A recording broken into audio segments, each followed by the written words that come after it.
اعوذ باللہ من الشیطان الرجیم، بسم اللہ الرحمن الرحیم۔ پیارے دوستو، آج ہم بات کرنے والے ہیں کیا محبت میں زنا کرنا جائز ہے؟ تو چلیے شروع کرتے ہیں۔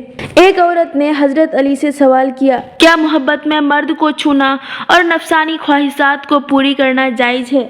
علم کے سمندر شیر خدا حضرت علی نے کیا خوبصورت جواب دے کر اس عورت کی رہنمائی فرمائی، اور آخر میں ایک صحابی کا ایک خوبصورت واقعہ بھی بیان کیا جائے گا، اس لیے مکمل تفصیل جاننے کے لیے ویڈیو کو پورا ضرور دیکھیے گا۔ ایک عورت حضرت علی کی خدمت میں حاضر ہوئی اور آ کر کہنے لگی، اے علی، آپ شیر خدا ہیں۔ رسول اللہ صلی اللہ علیہ وسلم نے آپ کو علم کا دروازہ قرار دیا ہے۔ میں آج آپ کی خدمت میں ایک سوال لے کر آئی ہوں، مجھے اس کا جواب دیجیے، کیونکہ مجھے اس سوال کا جواب کا بڑی شدت سے درکار ہے۔ حضرت علی نے فرمایا، اے عورت، واقعتاً مجھے اللہ کے رسول صلی اللہ علیہ وسلم نے اور میرے تایا جاد بھائی نے باقاعدہ یہ بات کہی ہے کہ میں علم کا دروازہ ہوں۔ تم پوچھو، کیا پوچھنا چاہتی ہو، میں تمہیں اس کا جواب دوں گا تاکہ تمہاری زندگی آسان ہو سکے۔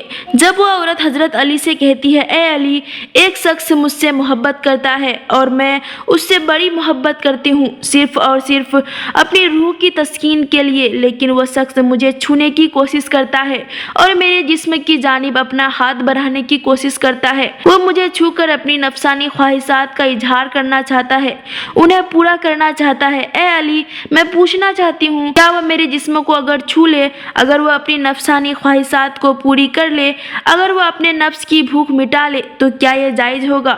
کیا میں اسے اپنے ساتھ اپنا جسم بانٹ سکتی ہوں؟ کیا ہم دونوں شادی کے بغیر آپس میں مباشرت یعنی ہم بستری کر سکتے ہیں؟ جب حضرت علی سے یہ سوال پوچھا گیا، حضرت علی نے فرمایا، اے عورت، محبت تو وہ ہوتی ہے جس محبت کے اندر انسان دوسرے انسان کی عزت کرے، کیونکہ ادب پہلا پہچان ہے محبت کے قرینوں میں۔ اگر کوئی کسی سے محبت کرتا ہے تو وہ سب سے پہلے اس کی عزت کرتا ہے۔ اگر وہ شخص تمہاری وقتاً عزت کرتا ہے تو اس کا مطلب یہ ہے کہ وہ تم سے سچی محبت کرتا ہے، لیکن وہ تو تمہارے جسم کو چھونا چاہتا ہے اور تم سے اپنی اور تمہاری جسم کی خواہشات کو پورا کرنا چاہتا ہے، تو اس کا مطلب یہ ہوا کہ یہ خالصتاً مفادات کا رشتہ ہے جس میں محبت کا دور دور تک کوئی نام و نشان موجود نہیں۔ لہٰذا اگر تمہیں لگتا ہے کہ یہ محبت ہے تو تم غلط ہو، یہ محبت نہیں ہے، بلکہ یہ تو سراسر اپنی ہوس کو مٹانے کا ایک طریقہ قرار ہے۔ پیارے دوستو، اصل محبت کا تعلق انسان کی زندگی کے اس لمحے سے ہوتا ہے جس لمحے میں اسے احساس ہو جائے کہ کوئی شخص مجھ سے محبت کرتا ہے، اور اس چیز کو سوچتے ہوئے اس کا دل و دماغ روشن ہو جائے اور وہ مزید کسی اور چیز کی دنیا سے امید نہ کرتا ہو، کیونکہ اس کا جی چاہنے لگتا ہے کہ زندگی میں جو چیز وہ چاہتا تھا اسے مکمل طور پر مل چکی ہے اور اس کی زندگی انتہائی سہل اور آسان ہو گئی ہے۔ دوستو، اب آپ کو بتا دیں کہ زنا کے بارے میں اسلامی ارشادات کیا ہیں۔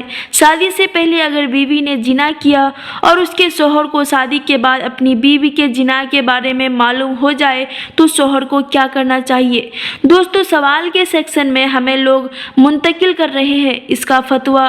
وہ فتویٰ کچھ یوں بیان کیا جاتا ہے کہ آدمی نے بازاری عورت سے شادی کر لی، شادی سے پہلے وہ مرد اس عورت سے ناجائز تعلق قائم کرتا تھا اور اب انہوں نے شادی کر لی۔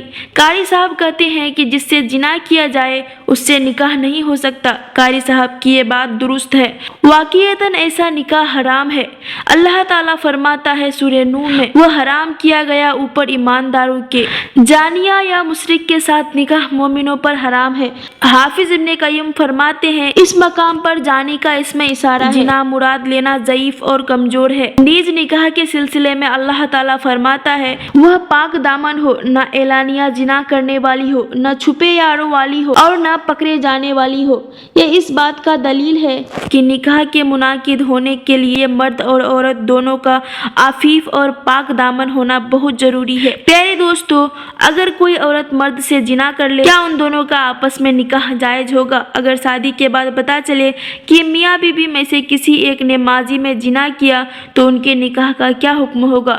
بہت سی جھوٹی باتوں کی طرح یہ باتیں بھی ہمارے معاشرے میں کم لا علمی کی وجہ سے مشہور ہے کہ جنا کرنے والے مرد اور عورت آپس میں نکاح نہیں کر سکتے، جبکہ یہ بات غلط ہے۔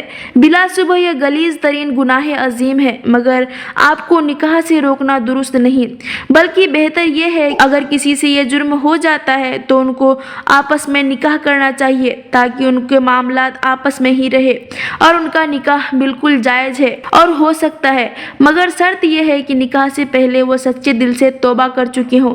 تفصیل کچھ اس طرح سے ہے کہ جانیہ عورت اور مرد کا نکاح اس وقت تک صحیح نہیں جب تک کہ وہ توبہ نہ کر لے، اور اگر مرد یا عورت توبہ نہیں کرتا تو ان کا نکاح صحیح نہیں ہوگا۔ یہ اشارہ عقد نکاح کی ہے، یعنی یہ جانتے ہوئے کہ فلاں عورت بدکار اور غیر طبیعت ہے، اس سے نکاح کرنا مومن مردوں کے لیے حرام ہے۔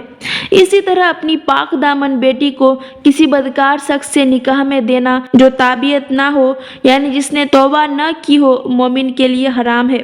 اللہ تعالیٰ فرماتا ہے، ناپاک عورتیں ناپاک مردوں کے لیے اور ناپاک مرد ناپاک عورتوں کے لیے، اور پاک عورتیں پاک مردوں کے لیے اور پاک مرد پاک عورتوں کے لیے۔ اللہ تعالیٰ نے دوسرے مقام پر بھی مردوں عورتوں کے نکاح کے لیے دونوں کے پاک دامن ہونے کی، بدکار نہ ہونے کی شرط لگائی ہے۔ دعا ہے کہ اللہ تعالیٰ ہمارے ایمان کی حفاظت فرمائے۔ دوستو، ہماری نئی ویڈیو دیکھنے کے لیے ہمارے چینل کو سبسکرائب کریں، بیل آئیکن کو دبانا نہ بھولیے۔